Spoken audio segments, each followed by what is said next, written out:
Hello साथियों। आइए आज फिर से हम सभी लोग एक नए टॉपिक के साथ मिलते हैं। ठीक है, आज का हम सभी लोगों का टॉपिक है ब्लड, जिसको रुधिर, रक्त, लहू कहते हैं। ठीक है, साधारण भाषा में खून भी कहते हैं। आप सभी लोगों को बता दें, इससे पहले चाहे जहां से, चाहे जैसे, चाहे जिस माध्यम से आप सभी लोग पढ़े हों, ठीक है, चाहे किताबों के माध्यम से, चाहे ऑनलाइन प्लेटफॉर्म के माध्यम से, कहीं से पढ़े हों, इससे ज्यादा आज आप सभी लोगों को एक एक पॉइंट की और इतनी ज्यादा जानकारी इसमें मिलेगा कि पक्का है, एक बार मन से नोट्स बना लो इसका और पढ़ लो, तो पक्का है कि एग्जाम में चाहे जहां से प्रश्न पूछे, आप सभी लोगों का एक प्रश्न भी मिस नहीं होगा। ठीक है, चाहे वो छोटे प्रश्न हो चाहे बड़े प्रश्न। ठीक है, तो इसी विश्वास दिलाने के साथ मैं शुरू करता हूं आज का अपना टॉपिक, ब्लड। ठीक है, आज का हमारा टॉपिक क्या है? रुधिर, जिसको अंग्रेजी में ब्लड बोलते हैं। ठीक है भाई, ब्लड को रक्त भी कहते हैं और उर्दू में लहू कहते हैं। ठीक है ना, नई बच्चे बच्चे खेलते समय कहते हैं मारे एक फाइट ना तो लहू फेंक दोगे। ठीक है, वो किसको कहते हैं? ब्लड को कहते हैं। ठीक है, ये नहीं कहते हैं कि मारे एक फाइट तो रुधिर फेंक दोगे। क्या कहते हैं? मारे एक फाइट तो लहू फेंक दोगे। ठीक है, तो उर्दू में लहू कहते हैं। आइए हम सभी लोग ब्लड के बारे में कुछ जानकारी प्राप्त करते हैं। ब्लड का अध्ययन क्या कहलाता है भाई? ब्लड का अध्ययन हमारा क्या कहलाता है?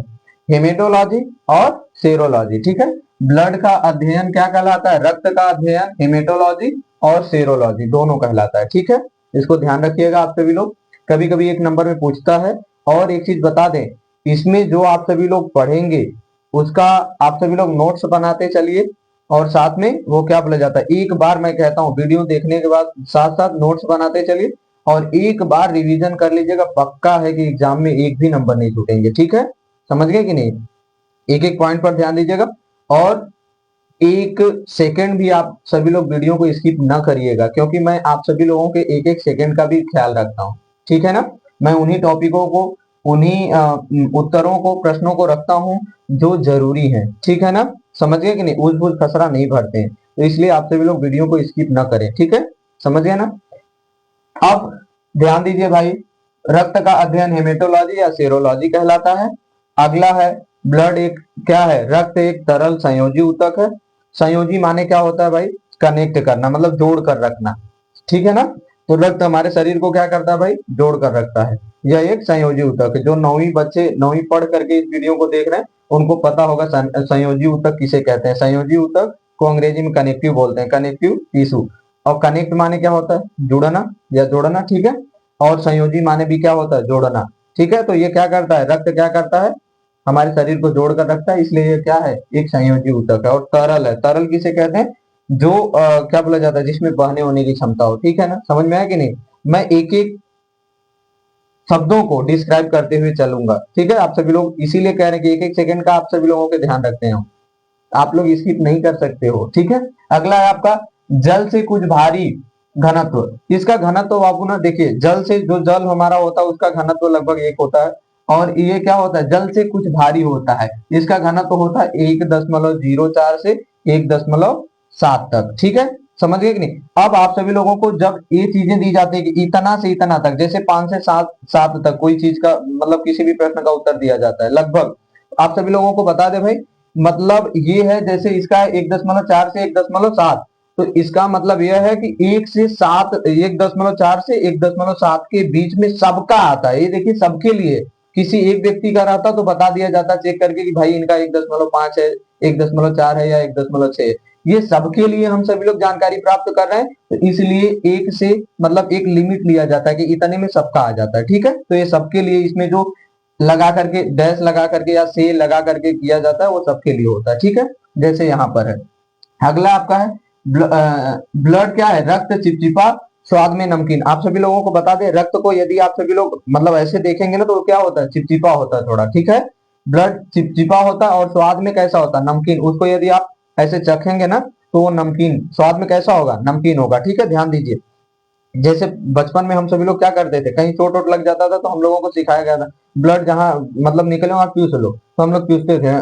तो क्या होता था? कैसा लगता था भाई? नमकीन लगता था। ठीक है, याद करो उस दिन को जब आप खून चूसा करते थे। हालांकि आज भी चूसते हैं किसी न किसी के, सब लोग। हाँ, चलो वो पहले अपना चूसते थे, आज किसी दूसरे का सब लोग चूस रहे हैं, है कि नहीं। चलो ठीक है, आगे जानते हैं हल्का क्षारी। देखो भाई, ब्लड हल्का क्षारी होता है, इसका पीएच मान 7.3 से 7.5 तक होता है। इधर भाई दशमलव नहीं लगाए, भूल गए, ध्यान दीजिएगा।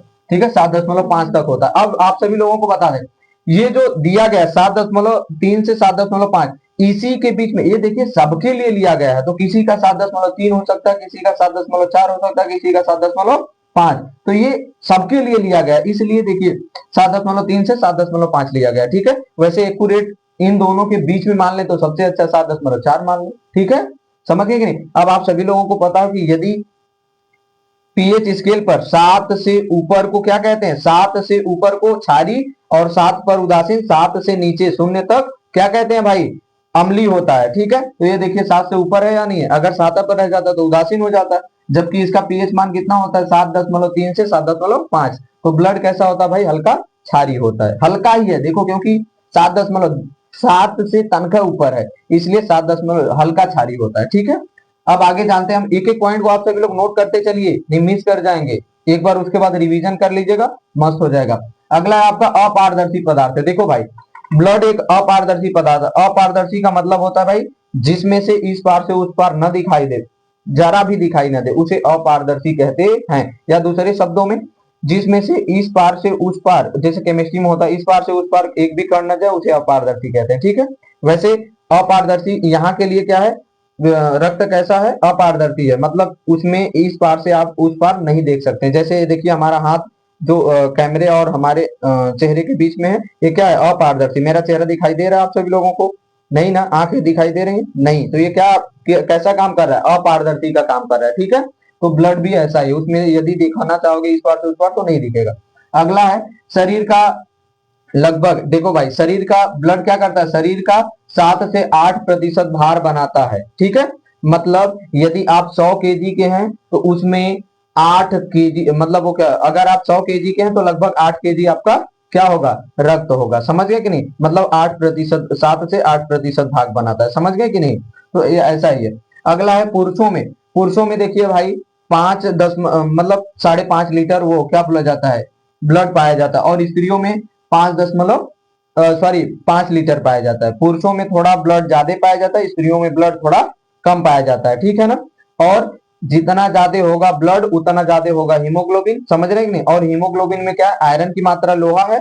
अब जितना ज्यादा लोहा होगा उतना शरीर क्या हो जाएगी, कठोर हो जाएगी। तो पुरुषों में रक्त ज्यादा है तो हीमोग्लोबिन ज्यादा है, हीमोग्लोबिन ज्यादा है तो लोहा ज्यादा है, और लोहा ज्यादा है तो उनकी शरीर इसीलिए क्या होती है, कठोर होती है स्त्रियों के मुकाबले। और स्त्रियों की शरीर क्या हो जाती है, कोमल होती है। ठीक है ना, समझ में आया, क्योंकि उनमें रक्त भी कम पाया जाता है, रक्त कम तो हीमोग्लोबिन कम, हीमोग्लोबिन कम तो क्या बोला जाता है, लोहा कम।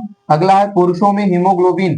देखिए भाई, पुरुषों में हीमोग्लोबिन कितना पाया जाता है, तो 15 ग्राम प्रति डेसी लीटर। ठीक है, ध्यान दीजिएगा, हमेशा बायोलॉजी में डेसी लीटर में ही चीजों को मापी जाती है। तो पुरुषों में जो हीमोग्लोबिन है वो कितना पाया जाता है भाई, 15 ग्राम प्रति डेसी लीटर। और वहीं स्त्रियों में देख लीजिए, स्त्रियों में हीमोग्लोबिन 13 ग्राम प्रति डेसीलीटर है। समझ गए कि नहीं, मतलब देख रहे हैं आप सभी लोग, एक ही बराबर रक्त लीजिए, मतलब ऐसे कह रहे हैं, एक उदाहरण के लिए दे रहे हैं कि एक ढक्कन रक्त लीजिए पुरुषों का, एक ढक्कन स्त्रियों का। अब दोनों में यदि हीमोग्लोबिन देखेंगे तो पुरुषों में हीमोग्लोबिन क्या होगा, ज्यादा होगा। तो हीमोग्लोबिन ज्यादा मतलब लोहा ज्यादा, तो पुरुषों की शरीर क्या होती है, सख्त मजबूत होती है। ठीक है, कठोर होती है थोड़ी। और स्त्रियों में हीमोग्लोबिन कम पाया जाएगा तो क्या हो जाएगा, शरीर कोमल हो जाएगी, लोहा कम है। ठीक है, आगे चलते हैं।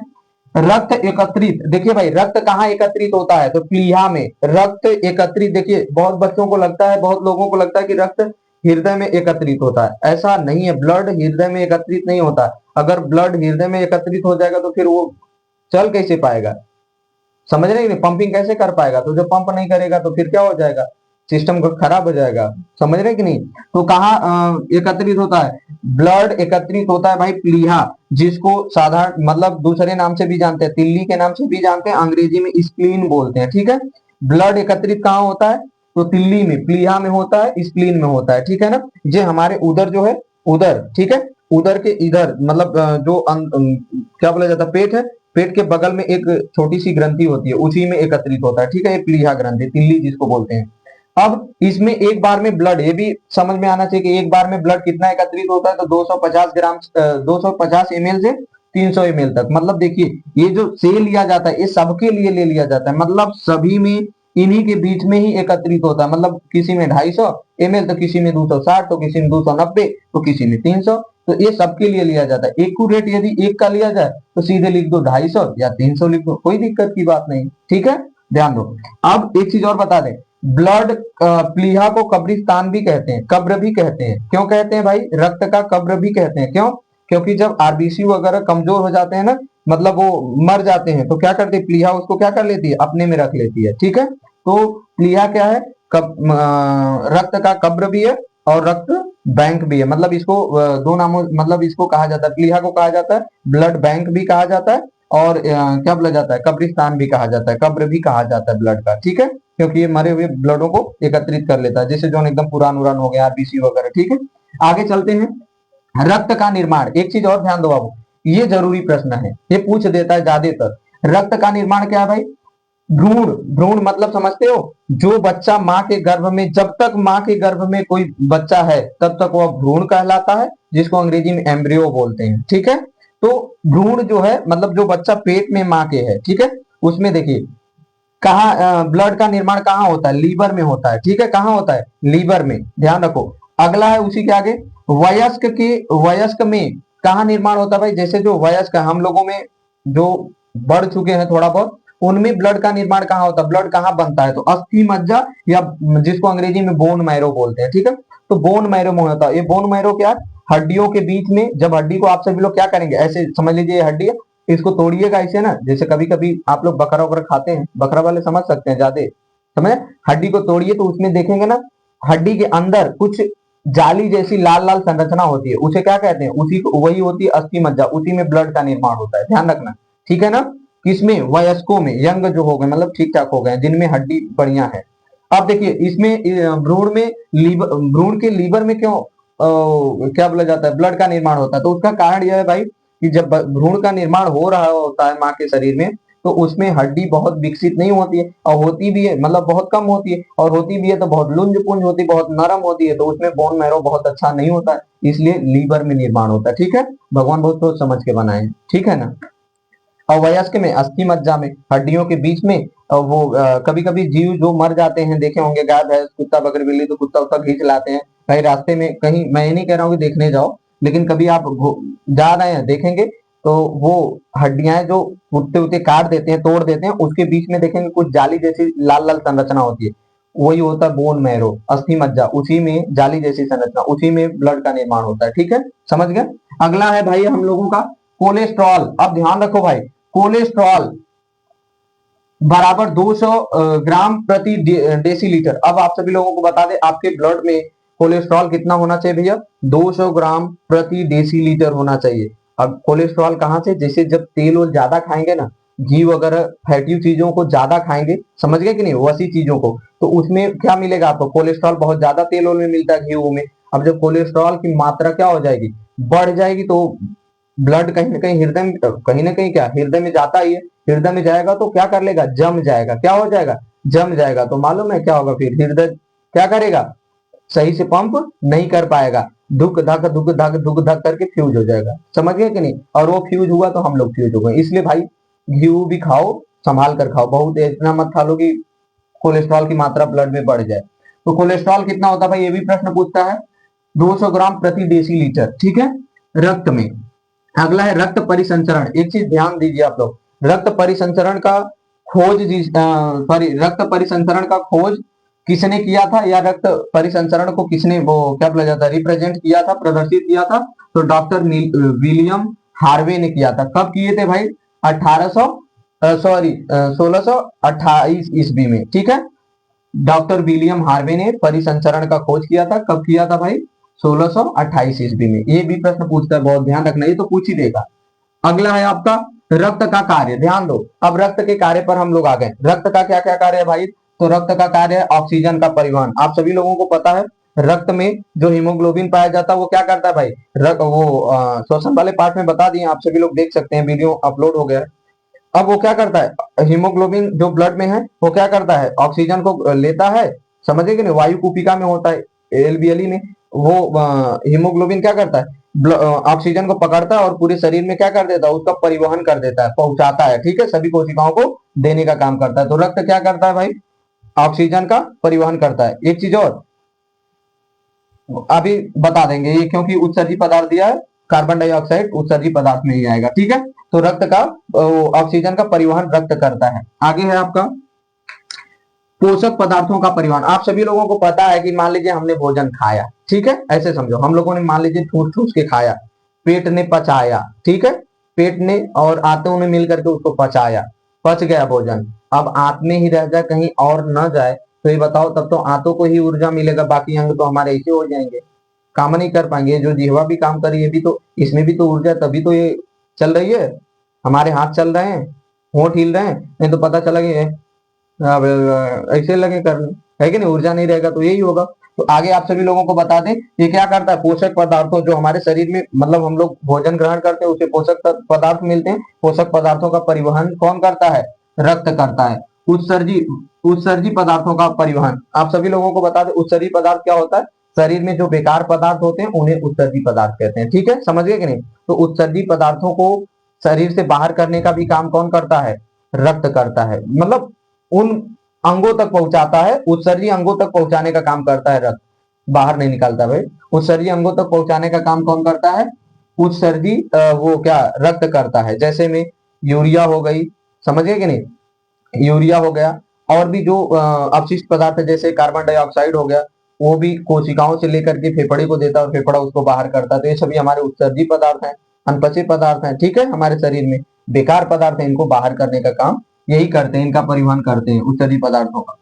शरीर के ताप का नियंत्रण, आप सभी लोगों को बता दें, सबसे मस्त प्रश्न है, आप सभी लोगों को ये तो जरूर पूछेगा कि शरीर का तापमान नियंत्रित रहता है, ऐसे करके प्रश्न पूछता है, ऑप्शन दे देगा दो चार ठो। तो आप सभी लोगों को बता दें, ब्लड के कारण शरीर का तापमान क्या होता है, नियंत्रित होता है। जैसे ब्लड देखिए, आप सभी लोगों को ब्लड क्या होता है, हमेशा चलता रहता है, और आप सभी लोगों को पता है जो भी गति करेगा उसमें उष्मा उत्पन्न होगी, मतलब उष्मा उत्पन्न होगी, गर्मी उत्पन्न होगी। तो भाई स्वाभाविक है कि शरीर का तापमान कैसे बनता है, क्योंकि ये शरीर में हमेशा दौड़ता रहता है ब्लड, तो शरीर का तापमान कैसे नियंत्रित रहता है भाई, बना रहता है। तो रक्त के कारण, ठीक है, रक्त के कारण शरीर का तापमान बना रहता है, नियंत्रित रहता है, ठीक है ना। कोई भी चीज, जैसे अभी समझ लो मैं खड़ा हूँ, अभी दौड़ता रहा ऐसे दौड़ू दौड़ू दौड़ू दौड़ू, कितनो ठंडी रहे, सर्दी रहे, गर्मी बरसात, कुछ रहे, अभी जो भी चीज गति करती है उसमें उष्मा आ ही जाती है। जैसे साइकिल वाइकल चलाएंगे, गाड़ी चलाएंगे तो उष्मा उत्पन्न हो जाती है। हम अभी दौड़े, आप दौड़े तो क्या हो जाएगा, गर्मी उत्पन्न हो जाती है। कोई काम करिए, समझ रहे कि नहीं, गति करिए तो स्वाभाविक है, कोई भी चीज गति करता है तो उष्मा उत्पन्न होती है, गर्मी आती है, ठीक है। तो ये ब्लड क्या करता है, हमेशा हमारे शरीर में परिसंचरण करता रहता है, दौड़ते रहता है, तो इसलिए शरीर का तापमान हमारे बना रहता है रक्त के कारण। अगला है आपका हार्मोनों का परिवहन। ये भी प्रश्न बहुत, अब वही तो कहें आप सभी लोगों से कि एक एक सेकेंड हम आप सभी लोगों का ध्यान रखते हैं और उन्हीं प्रश्नों को लेकर आते हैं आप लोगों के बीच, जो प्रश्न बहुत जरूरी है, एग्जामों में सबसे ज्यादा पूछे जाते हैं, समझ गए कि नहीं। अब देखो ये भी जरूरी है, हार्मोन का परिवहन, आप सभी लोगों को बता दें, हार्मोनों का परिवहन कौन करता है, ब्लड करता है।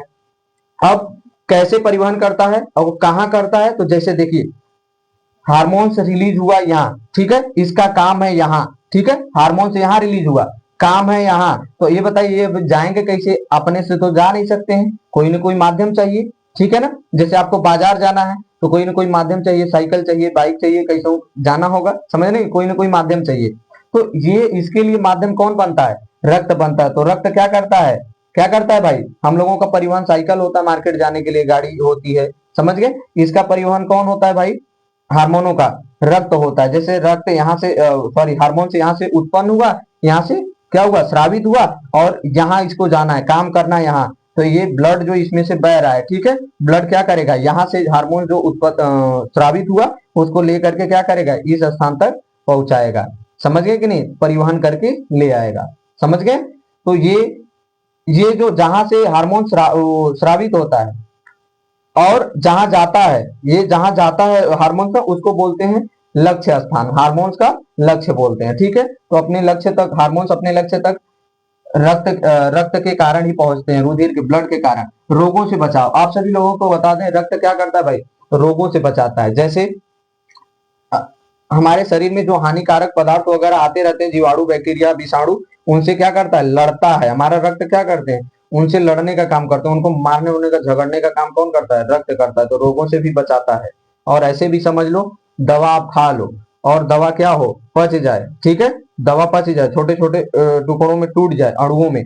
अब ये समझ लीजिए, अब यदि दवा पची तो पेट में पची। अब ये बताओ, दवा का परिवहन यदि ब्लड न करे तो शरीर में, मान लो लगा है अंगूठे में चोट, शरीर के पैर के अंगूठे में चोट या सिर के ऊपरी हिस्से में, अब ये बताओ घाव ठीक कैसे होगा, हो सकता है नहीं। तो ये क्या करता है भाई, रोगों से भी बचाने का काम करता है। अगला है थक्का बनाना या घाव भरना। आप सभी लोगों को पता है, थक्का बनाने का, ब्लड का थक्का बनाने का काम कौन करता है भाई, कौन करता है, तो ब्लड करता है, ठीक है ना। ब्लड क्या करता है, घाव जहां लगता है वहां पर थक्का बना लेता है। उसके बाद घाव भरने का काम कौन करता है, ब्लड करता है, ठीक है। जो घाव होते हैं उनको ठीक करने का काम ब्लड करता है। अरे ऐसे समझ लो ना, दवाई वाई खाते हो, दवाइया को लेकर के उस धोखा के स्थान पर नहीं पहुंचेगा तो उनके कोशिका, घाव के अगल बगल जो कोशिकाएं हैं निष्क्रिय हो गई हैं, उनको ऊर्जा देगा, तभी तो विभाजन करेंगे, विभाजन करेंगे तभी तो घाव भरेगा, है कि नहीं। तो रक्त क्या करता है, घाव भरने का भी काम करता है। अगला है रुधिर के घटक। रुधिर के कितने भाग होते हैं भाई, कितने पार्ट्स होते हैं, कितने घटक होते हैं, तो दो। रुधिर के कितने घटक, दो। पहला होता है आपका प्लाज्मा, दूसरा होता है रुधिर कणिकाएं या रुधिराणु। अब रुधिराणु को अंग्रेजी में ब्लड कार्पल्स बोलते हैं। क्या बोलते हैं भाई, ब्लड कार्पल्स। प्लाज्मा को प्लाज्मा ही बोलते हैं। तो आइए पहले प्लाज्मा के बारे में जान लेते हैं। प्लाज्मा क्या करता है, रक्त का 55% भाग कौन बनाता है, प्लाज्मा बनाता है। कौन बनाता है भाई, प्लाज्मा रक्त का 55% भाग अकेले बनाता है। अगला है, अब इस प्लाज्मा में देखो, प्लाज्मा में 90 से 92% आपका जल होता है, बाकी 8 से 10% क्या होता है, कार्बनिक और अकार्बनिक पदार्थ होते हैं। अब कार्बनिक पदार्थों को भी जान लो। कार्बनिक पदार्थ जैसे ग्लूकोज, हार्मोन्स और विटामिन, एंजाइम, प्रोटीन्स, ये सभी होते हैं, ठीक है, कार्बनिक पदार्थ में आते हैं। प्लाज्मा के कार्बनिक पदार्थ यह है, पूछता है प्रश्न। और ये चीज बता दें, आगे है इसमें प्रोटीन्स में, प्रोटीन्स जो जरूरी है उनको हमने लिख दिया है। प्रोटीन्स जो होते हैं, देखिए ये प्लाज्मा प्रोटीन्स है, ये प्रोटीन्स है, क्या बोला, प्रोथ्रोम्बिन, फाइब्रिनोजन, हिपैरिन आदि और भी होते हैं, लेकिन ये तीनों बहुत महत्वपूर्ण है। मैंने कहा कि उन्हीं को हम रखते हैं जो जरूरी है। तो ये तीनों जरूरी है। अब बता दें क्या जरूरी है, ये दोनों प्रोथ्रोम्बिन और फाइब्रिनोजन मिलकर के एक ही काम करते हैं। दोनों क्या करते हैं, ब्लड को थक्का में बदल देते हैं, थक्का बनाते हैं। ब्लड का थक्का कौन बनाता है, प्रोथ्रोम्बिन और फाइब्रिनोजन ब्लड का थक्का बनाता है। और हिपैरिन ठीक इन्हीं दोनों का विपरीत कार्य करता है। ये क्या करता है, ब्लड को थक्का बनाने से बचाता है, रोकता है।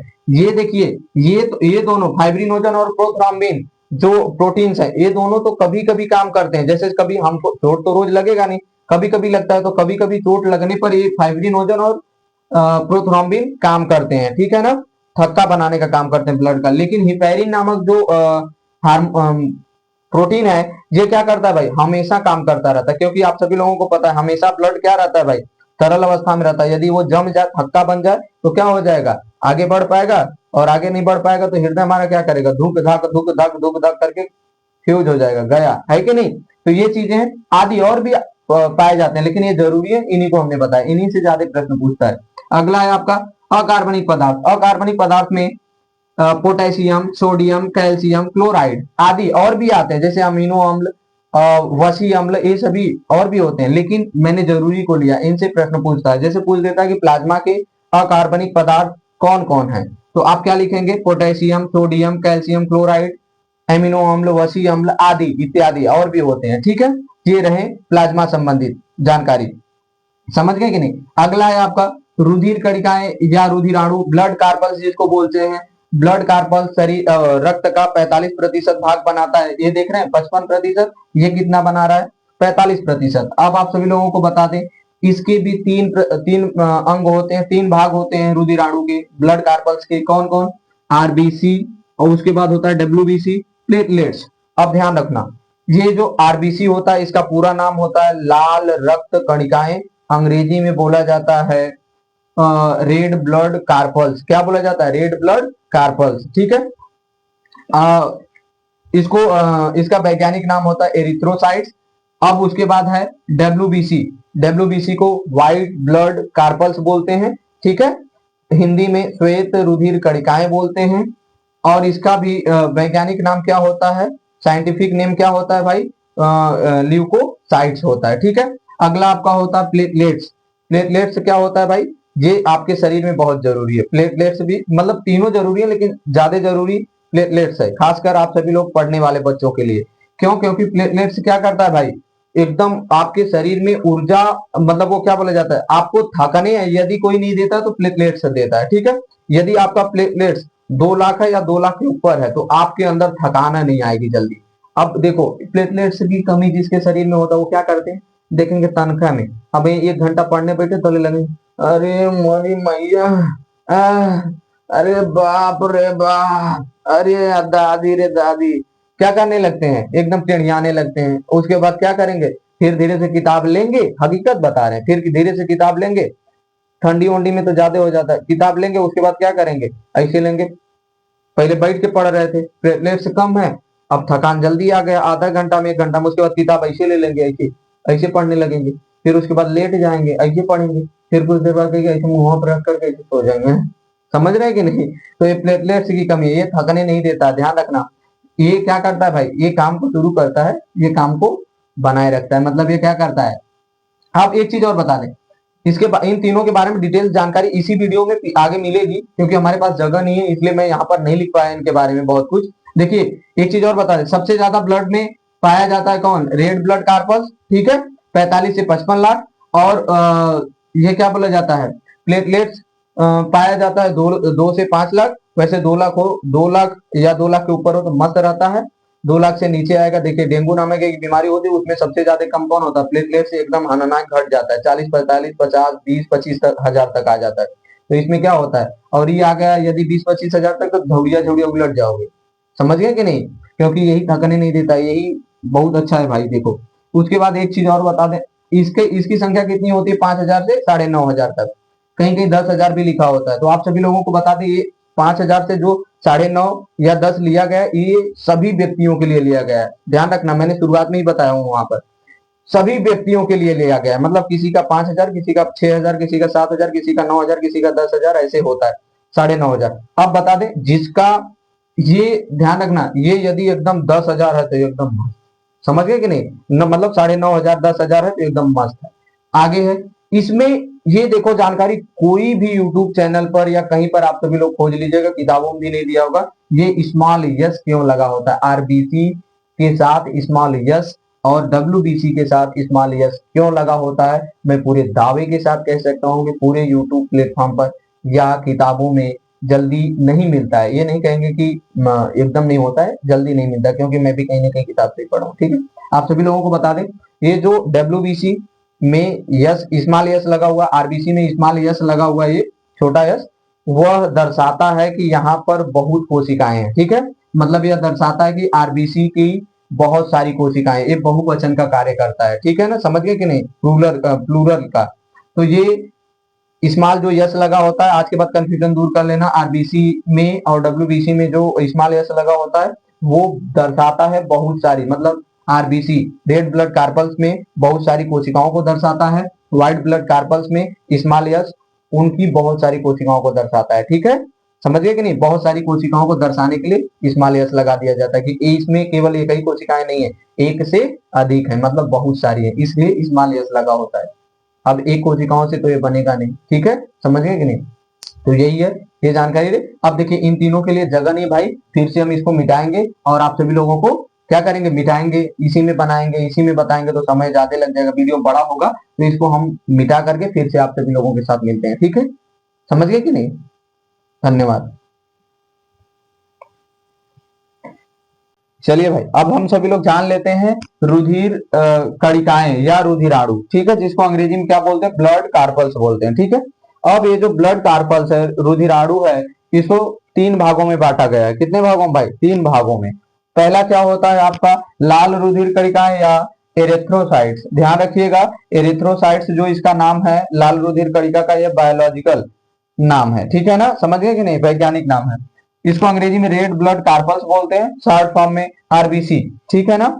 अब श्वेत रुधिर कणिकाएं, कणिकाएं या ल्यूकोसाइट्स। ल्यूकोसाइट्स इसका श्वेत रुधिर कणिका का क्या है भाई, बायोलॉजिकल नाम है। इसको अंग्रेजी में व्हाइट ब्लड कार्पल्स बोलते हैं।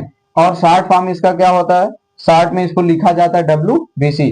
W से व्हाइट, B से ब्लड, C से कार्पल्स। ठीक है, ध्यान रखिएगा।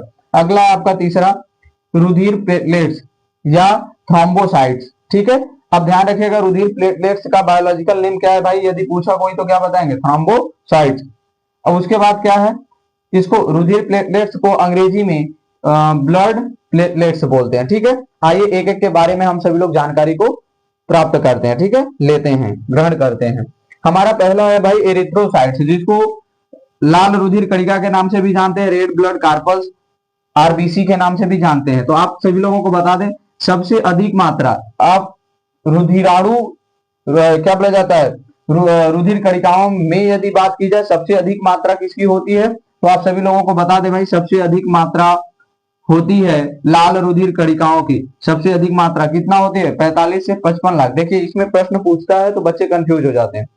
प्रश्न पूछता है कि ब्लड में सबसे अधिक किसकी मात्रा होती है, तो आप सभी लोग बताएंगे प्लाज्मा की। कितनी भाई, 55%। ठीक है, कितना होता है, 55%। उसके बाद पूछ देगा कि रुधिर कणिकाओं में सबसे अधिक किसकी मात्रा होती है, तब क्या बताएंगे, लाल रक्त कणिकाओं का। ठीक है ना, समझ गए कि नहीं, ये कंफ्यूजन दूर कर लीजिएगा, क्योंकि कई बच्चे जब पूछता है कि रुधिर में सबसे अधिक किसकी मात्रा होती है, तो कभी कभी इसको लगा देते हैं, क्योंकि ये भी ऑप्शन में पूछ देता है। और कभी कभी पूछ देता है कि रुधिर कणिकाओं या रुधिराणु ब्लड कार्पल्स में सबसे अधिक किसकी मात्रा होती है, तो कंफ्यूज होकर बच्चे प्लाज्मा को लगा देते हैं। तो ऐसा नहीं करना है, आपको क्या लगाना है भाई, यदि रुधिराणु में पूछे तो सबसे अधिक मात्रा लाल रक्त कणिकाओं का होता है, रेड ब्लड कार्पल्स, RBC की मात्रा ज्यादा होती है। कितनी होती है भाई, 45 से 55 लाख। और यदि ब्लड में पूछे कि ब्लड में सबसे अधिक किसकी मात्रा होती है, तो किसकी होती है भाई, प्लाज्मा की, 55% होती है अकेले। ठीक है, बाकी 45% ये होते हैं, 45% में भी ये तीनों मिलकर के हैं। ठीक है, सबसे अधिक रुधिराणु में मात्रा होती है 45 से 55 लाख रुधिराणु, ये क्या बोला, लाल रक्त कणिकाएं पाई जाती हैं। रंग इसका कैसा होता है भाई, अब आप सभी लोगों को बता दें, सबको पता है लाल रक्त कणिका, उसमें रेड लगा हुआ, लाल लगा हुआ, तो सबको पता चलेगा कि इसका रंग कैसा होगा, लाल होगा। लाल किसके कारण होता है ये जरूरी है, हीमोग्लोबिन के कारण। किसके कारण भाई, ये लाल रक्त कणिकाओं का कलर लाल क्यों होता है, तो हीमोग्लोबिन के कारण। ठीक है, अगला आप हम सभी लोग समझ लेते हैं, केंद्रक रहित तथा उभयावतल। आप सभी लोगों को बता दें, इसमें केंद्रक अनुपस्थित होता है, केंद्रक नहीं पाया जाता है। ठीक है, और आगे आप सभी लोगों को बता दें, जीवन काल इसका कितना होता है, इसका जीवन काल कितना होता है भाई, जीवन काल दिया गया है 100, काल का मतलब होता है समय, अवधि भी इसे कहते हैं। ठीक है ना, इसका जीवन काल होता है 120 दिन का। किसका भाई, लाल रुधिर कणिकाओं का। ठीक है, एरिथ्रोसाइट्स का। उसके बाद छोटी होती हैं। अच्छा एक चीज और है, WBC की अपेक्षा RBC छोटा होता है, ध्यान रखना, WBC की अपेक्षा RBC छोटा होता है। ठीक है, यहां लिखा हुआ छोटी होती है WBC की तुलना में। ठीक है भाई, अगला है आपका अस्थि मज्जा।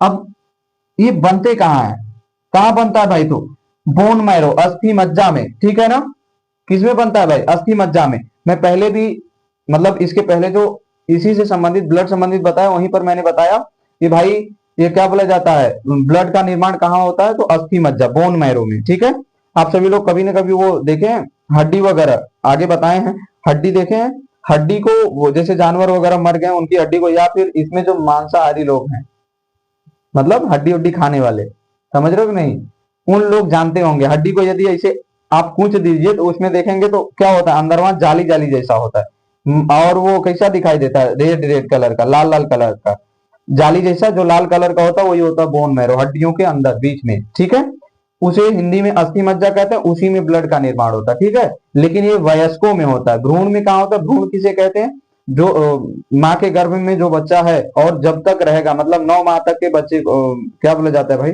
9 तक, जब तक बच्चा माँ के गर्भ में है 9 महीने तक, तब तक वो भ्रूण कहलाता है, अंग्रेजी में एम्ब्रियो कहते हैं। ठीक है, उसमें कहाँ होता है भाई, तो उसमें तो हड्डी उड्डी का उतना विकास हुआ नहीं रहता है, एकदम उनकी हड्डियां ऐसे एकदम लुंज पुंज होती हैं, तो उनमें कहाँ होता है, लीवर में होता है। ठीक है, समझ गए कि नहीं, कहाँ होता है भाई, लीवर में, ध्यान रखना, ये पहले भी बता चुके हैं, फिर से दोहरा दिए। अब अगला है भाई आपका बनने की प्रक्रिया को क्या, अच्छा एक चीज और बता दे, इसको एरिथ्रोसाइट्स को बनने की प्रक्रिया को, मतलब लाल रुधिर कणिकाओं के बनने की जो प्रक्रिया है, उस बनने की प्रक्रिया को एरिथ्रोपोएसिस बोलते हैं। क्या बोलते हैं भाई? एरिथ्रोपोएसिस बोलते हैं। ठीक है। अगला है आरबीसी का कब्रिस्तान। अच्छा अब समझ लो भाई, ब्लड को वो क्या बोला जाता है, ब्लड का कब्रिस्तान किसे कहा जाता है? तो प्लीहा को किसे कहा जाता है? प्लीहा। प्लीहा को दूसरे शब्दों में तिल्ली के नाम से भी जानते हैं। अब प्लीहा होती कहाँ है, आप सभी लोगों को बता दें, ये जो हमारा उदर है, उदर के जो अंदर का भाग है, ठीक है, अंदर का भाग है, वहां एक हमारे पेट के बगल में जो है, वो आमाशय के बगल में एक छोटी सी ग्रंथि पाई जाती है, जिसे प्लीहा या तिल्ली के नाम से जानते हैं। ठीक है। वो क्या है, ब्लड का कब्रिस्तान कहा जाता है। क्या कहा जाता है भाई? ब्लड का कब्रिस्तान। ठीक है ना, समझ गए कि नहीं? क्यों कहा जाता है? क्योंकि ये जो जिनका उम्र उम्र धीरे धीरे हो गया है ना, उनको ये क्या करती है, मार देती है, मार करके रख लेती है। और अगला क्या है भाई, एक चीज और, ब्लड बैंक भी प्लिया को ही कहा जाता है, पहले भी बताएं अभी भी दोहरा दिए। अगला है भाई केंद्रक नहीं होता है, स्वाभाविक पहले ही जान लिया, केंद्रक इनमें क्या होता है, अनुपस्थित होता, नहीं पाया जाता। ठीक है ना, समझ गए? अगला है, अब हम सभी लोग दूसरे के बारे में जान लेते हैं। ये समझ में आया आप लोगों को? ठीक है। पॉइंट द पॉइंट नोट करते चलिए, इतनी पॉइंट्स हैं, नोट कर लो भैया, याद कर लो, तो परीक्षा में छूटे ही ना कुछ। ठीक है ना, 10-15 नंबर तो मिल ही जाएगा, पूछ दिया तो, जितना भी पूछे मिल ही जाना चाहिए। अगला है इतनी जानकारी, श्वेत रुधिर कणिकाएं या ल्यूकोसाइट्स, ल्यूकोसाइट इसका बायोलॉजिकल नेम है, जिसको अंग्रेजी में व्हाइट ब्लड कार्पल्स या डब्ल्यूबीसी के नाम से, शॉर्ट फॉर्म में डब्ल्यूबीसी कहते हैं। ठीक है, डब्ल्यूबीसी के नाम से भी जाना जाता है। ये क्या होता है भाई, श्वेत रुधिर कणिकाएं आरबीसी लाल रक्त कणिकाओं की अपेक्षा क्या होती हैं, बड़ी होती हैं। क्या होती है भाई? बड़ी होती हैं। अब ये देखिए, लाल रक्त कणिकाएं इनकी अपेक्षा छोटी होती हैं, तो स्वाभाविक है कि ये इनकी अपेक्षा बड़े ही होंगे। तो ये क्या होता है भाई, लाल रक्त कणिकाओं की अपेक्षा श्वेत रक्त कणिकाएं बड़ी होती हैं। ठीक है। अब अगला है आपका कम। अब एक चीज और जान लो भाई, इसकी मात्रा क्या होती है भाई, कम होती है। सबसे कम किसकी मात्रा होती है? रुधिराणु में सबसे कम मात्रा किसकी होती है? तो श्वेत रुधिर कणिकाओं की, डब्ल्यूबीसी की होती है। इसकी ये होता कितना है भाई, तो 5000 से लेकर के 9000, कितना, 5000 से 9000। ठीक है ना, प्रति डेसीलीटर। ठीक है, समझ गए कि नहीं? और अगला है आपका रंगहीन। इसका रंग कैसा होता है भाई, कोई इनका रंग वंग नहीं है, ये रंगहीन है। जैसे इनका रंग कैसा था, लाल था, लेकिन ये कोई मतलब वो क्या बोला जाता है, रंगीन वंगीन कुछ विशेष नहीं है। अगला है आपका जीवन काल। काल माने समय या अवधि के नाम से भी जानते हैं काल को। अब ये क्या बोले, इसका जीवन काल कितने दिनों का होता है भाई, श्वेत रक्त कणिकाओं की तो होता है 1 से 2 दिन। कितना दिन भाई? 1 से 2 दिन। सबसे कम इनका जीवन काल भी होता है, सबसे कम ये पाए भी जाते हैं रुधिराणु में। ठीक है। अगला है आपका, लेकिन भूमिका बहुत विशेष है भाई इनकी, शरीर की रोगों से रक्षा करते हैं। एक चीज और बता दें, ये मालूम है एंटीबायोटिक वगैरह ना इसी के भाग है। ये क्या करता है, शरीर में जो रोग वगैरह आते हैं ना, जैसे हानिकारक जीवाणु विषाणु आते हैं, उनसे लड़ने का काम करता है। ठीक है ना, और यदि कहीं पर चोट वोट लग गया तो वहां पर भी संक्रमण वगैरह से बचाता है। और जिस जगह, ये तो हो गया रक्षा करता है। शरीर में जब कोई घाव या हानिकारक जीवाणु विषाणु आ जाते हैं तो वहां पहुंचकर इनसे लड़कर मवाद पस बना लेते हैं। एक चीज और बता दें, मैंने अभी कहा ना कि भाई जहां घाव लग जाता है, चोट वगैरह ना, वहां पर ये क्या करता है, तुरंत पहुंच जाता है। कौन पहुंच जाता है भाई? एकदम श्वेत रुधिर कणिका दौड़ करके एकदम पहुंच जाती है भाई, ब्लड हर जगह है, पहुंच जाती है। और वहां पर क्या करती है, जो बाहरी जीवाणु वगैरह, बैक्टीरिया वगैरह, उनसे क्या करती हैं, जीवाणु विषाणुओं से लड़ने का काम करते हैं। उनसे लड़ करके क्या करता है, घाव को क्या कर लेता है भाई, मवाद में बदल लेता है। किसमें बदल लेता है? मवाद में, जिससे संक्रमण आगे ना फैल पाए, वहीं के स्थान को, मतलब वो क्या बोला जाता है, उनसे लड़ करके मवाद बना देता है, सड़ा देता है। और वो क्या होता है, पस बन करके, पस जिसको मवाद को ही पस कहते हैं अंग्रेजी में, पस बना करके बाहर कर देता है, उनको अंदर जाने ही नहीं देता, एकदम लड़ गिर करके ठीक कर देता है, वहीं से उन लोगों को रिटर्न कर देता है। अगला है भाई आपका, इसमें केंद्रक होता है। ठीक है ना, इसमें केंद्रक होता है, ध्यान रखना, इसमें केंद्रक होता है। इसका यदि आकार पूछा जाए तो इनका आकार अनिश्चित होता है। इनका आकार कैसा होता है भाई, आरबीसी का आकार क्या बोला जाता है भाई, गोला होता है। इनका आकार अनिश्चित होता है। अब अगला आते हैं, ये समझ में आया आप लोगों को? नोट करते चलिएगा सारे पॉइंट्स को। ठीक है, और नोट केवल किताब कॉपी में ही नहीं, अपने मस्तिष्क में नोट करिए, क्योंकि बाबू देखो हमेशा हम कहते हैं, आप सभी लोगों को बता दे, वो क्या बोला जाता है, चेक आप सभी लोगों का नोट्स नहीं होता, नोट्स तो केवल विद्यालय में चेक होगा, एग्जामों में हमेशा आपका मस्तिष्क चेक किया जाता है, ठीक है ना, समझ गए कि नहीं। तो मस्तिष्क की ही जानकारी का मान्य होगा, न कि जो आपने नोट्स बनाया कॉपियों में, ठीक है। इसलिए आप सभी लोग अपने मस्तिष्क में जानकारी को अधिक से अधिक रखने का प्रयास करें, उलूल जुलूल की चीजों को छोड़ दें, ठीक है, अगल बगल की, समझ गए कि नहीं, समझ में आया, ठीक है। आगे बढ़े, अगला है भाई आपका तीसरा है रुधिर प्लेटलेट्स या थ्रोम्बोसाइट्स, जिसको ब्लड प्लेटलेट्स भी बोलते हैं, ठीक है। अब बता दें आप सभी लोगों को, केवल स्तनधारियों में पाया जाता है, ये पहली चीज जान लो, प्लेटलेट्स केवल स्तनधारियों में ही पाया जाता है। स्तनधारी किसे कहते हैं भाई, वे जीव जो अपने बच्चों को, ठीक है, स्तनपान कराते हैं, मतलब वे जीव जो अपने बच्चों को दूध पिलाते हैं, उन्हें स्तनधारी कहते हैं। हम सभी मानव हैं, मानव भी कहीं ना कहीं दूध पिलाते हैं, कहीं ना कहीं क्या दूध पिलाते ही हैं, समझ रहे हैं कि नहीं, अपने बच्चों को। अब हम लोग क्या बिना दूध पिए इतने बड़े